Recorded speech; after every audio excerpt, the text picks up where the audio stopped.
Vignesh, how are you doing? I'm fine. Thank you so much for asking, Akila. Can you introduce yourself? I have done my graduation from BCom. I did my UG. Then I started working with Lakshmi Vilas Bank. That was my first career, and then which is currently called the DBS. So I was there as a junior officer in my branch, and then eventually I moved to Citicorp Financial Services India Private Limited. There I worked for about 3.5 years in two different roles, wherein I started off with the retail department. Then I moved to the loans department. So for say about roughly about 23 months, I was with the retail team. Then again, I moved to 16 months. I was promoted. Then I moved to the other department that's called the loans department. I was taking care of the NAM, that is North American Lines accounts, clients' loan accounts, and the other related stuff. So that's how my career has shaped up. Post which I had taken CAT, then eventually moved to IIM Bodh Gaya.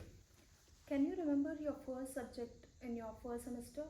You're talking about the UG, right? Yeah. First subject, my first, I think it was called the agricultural economy of India. That's what I remember as of now because it's been some time since I have work and all of that. But yeah, I remember it was the agricultural economy of India. That was the first paper that, as soon as I went in, that was taught to us. And yeah, I vaguely remember what was there, but I remember this was the name of the paper, honestly. You told that you have worked in two different roles. So, what's the difference between the both? I think when I started off as a junior officer, Lakshmi Vilas Bank, which is currently DBS, I was more into a client-centric role where I had to face the client, the branch banking role.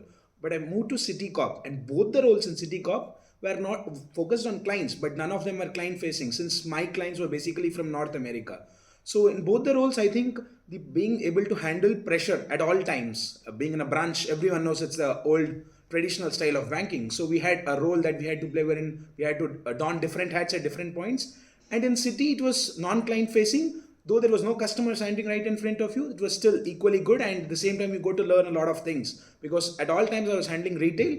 And I moved to the second role, which was promoted in City. That was in a loans department, which again retail, but it was not as a tad different from what I did in retail. But at the same time, again, it was client centric.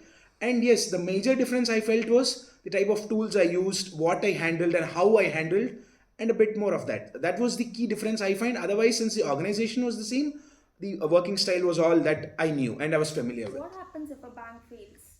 Okay, bank fails. Yeah. Usually, from a banker's point of view, I can explain because I was there. Usually, when the bank's liabilities are more than the bank's asset, that's what in Indian terminology you call a bank failure. But if you see off late, there have been plenty of banks that have been failing at various levels because I think one clear-cut example is the example of Silicon Valley Bank that failed in the last 12 months. I believe it was March 2023. So usually what happens is a bank fails, you lose trust in the system from a customer's point of view. And from a banker's point of view, your job security is not ensured.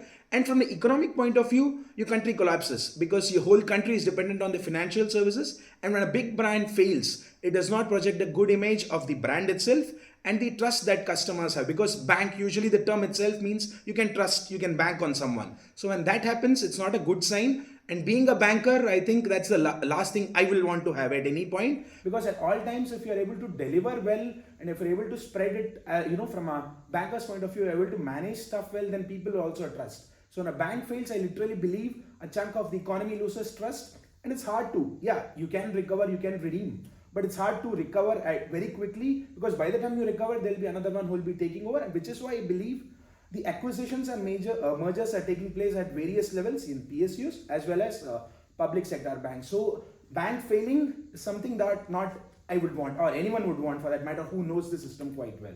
And I think going by how the public is reacting, public is well informed. I think no one will want a bank to fail, and bank failure is basically a failure of this financial services system. It was nice knowing about your work experience, Vignesh. Now, coming to the extracurricular part, what are your hobbies? My key hobbies include, I think I play cricket, I follow cricket, I do everything that's related to cricket. Other than that, obviously listening to music, and I love traveling. So I have a bike that I use to travel. All my trips are solo trips, majorly, but it's associated with cricket. It's been at all times. So whenever I find time or when I want to unwind, when you're in a very place when you feel like you have to unwind, I follow any sort of pick up any cricket game, watch the highlights of it, or just do whatever it is related to cricket. Where I cannot play cricket, where I have the luxury to travel, I take my bike and move away as soon as possible, because I find it good. At the same time, it's revitalizing as well. So these are my key hobbies: cricket, music, and riding. Why do you prefer hospital and healthcare management over other courses? Okay. So the reason why I picked hospital healthcare management is because I felt being when you're from the industry and I've been in the banking industry for a while now. So I know the developments in the industry as such.